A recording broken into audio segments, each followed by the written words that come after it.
ready until they crack at the bottom. They sit to cool overnight. Workers take each pot out of the stove the next morning.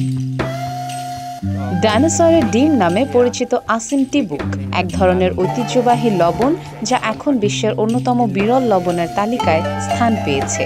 দেখতে ডিমের মতো আকৃতির এই লবণ শুধুমাত্র ফিলিপাইনের বোহোল দ্বীপে তৈরি হতো এবং একসময় এটি স্থানীয় পরিবারগুলোর আয়ের প্রধান উৎস ছিল।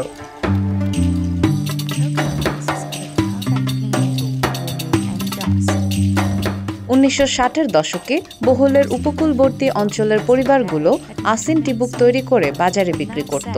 ধীরে ধীরে এই লবণ স্থানীয় রন্ধনপ্রেমীদের কাছে জনপ্রিয় হয়ে ওঠে। খাঁটি স্বাদ, ধোঁয়াযুক্ত সুগন্ধ এবং অনন্য প্রস্তুত প্রণালীর কারণে এটি শুধু একটি খাদ্য উপাদান নয়, বরং একটি সাংস্কৃতিক ঐতিহ্যে পরিণত হয়। আসিন টিবুক তৈরির প্রক্রিয়াটি অত্যন্ত শ্রমসাধ্য এবং সময় সাপেক্ষ।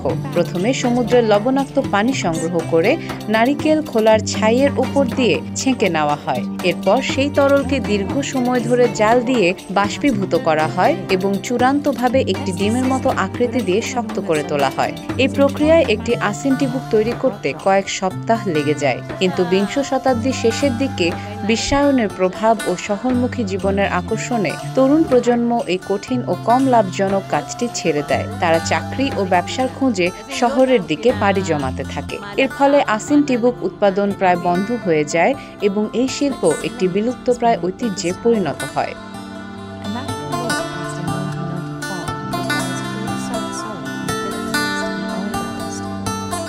স্থানীয় 70 বছর বয়সী কার্লোস ডে লা ক্রুজ, যিনি তার পরিবারের 4 প্রজন্ম ধরে আসিন টিবুক তৈরি করে আসছেন, বলেন, আগে প্রতিটি পরিবার এই লবণ তৈরি করত। এখন হাতে গোনা কয়েকজনই জানে কিভাবে এটি বানাতে হয়। তিনি আরও জানান, এই লবণের স্বাদ শুধু অতীতের স্মৃতিকে ফিরে আনে না, বরং এটি আমাদের ইতিহাসের একটি গুরুত্বপূর্ণ অংশ। তবে সম্প্রতি কিছু উৎসাহী তরুণ এবং খাদ্যপ্রেমী ব্যক্তি আবার এই প্রাচীন শিল্পকে পুনর্জীবিত করার উদ্যোগ নিয়েছেন। তারা সামাজিক যোগাযোগ মাধ্যম এবং নানান প্রদর্শনীতে আসিন টিবুকের প্রচার চালাচ্ছেন, কিন্তু রেস্তোরাঁও এখন তাদের মেনুতে এই লবণ ব্যবহার শুরু করেছে, যাতে মানুষ এর স্বাদ ও ঐতিহ্য সম্পর্কে জানতে পারে। ফিলিপাইনের সাংস্কৃতিক সংরক্ষণ সংস্থাও আসিন টিবুককে সাংস্কৃতিক ঐতিহ্যের অংশ হিসেবে স্বীকৃতি দেওয়ার প্রক্রিয়া শুরু করেছে।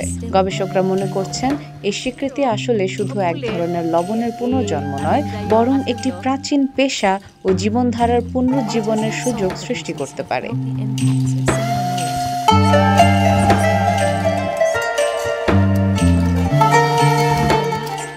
আসিন টিবুক শুধু একটি খাবার নয়, এটি একটি অঞ্চলের সংস্কৃতি, ইতিহাস এবং সংগ্রামের প্রতীক। বর্তমান প্রজন্ম যদি এর মূল্য উপলব্ধি করতে পারে এবং এই ঐতিহ্যকে ধরে রাখে, তাহলে একে হারিয়ে যাওয়া নয়, বরং নতুনভাবে ফিরে পাওয়া বলতে হবে।